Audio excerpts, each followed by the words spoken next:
How to use GrabCar in Thailand. Hello everyone. In this video, I will show you how to use GrabCar in Thailand. First, open the Grab app on your mobile device.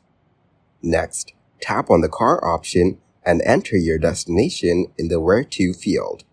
Next, use the map to set your exact pickup location within Thailand or manually type in the address. Then tap on Choose this pickup to confirm your location. After that, select your preferred ride type like economy or any other available option. Finally, confirm your ride and you're all set.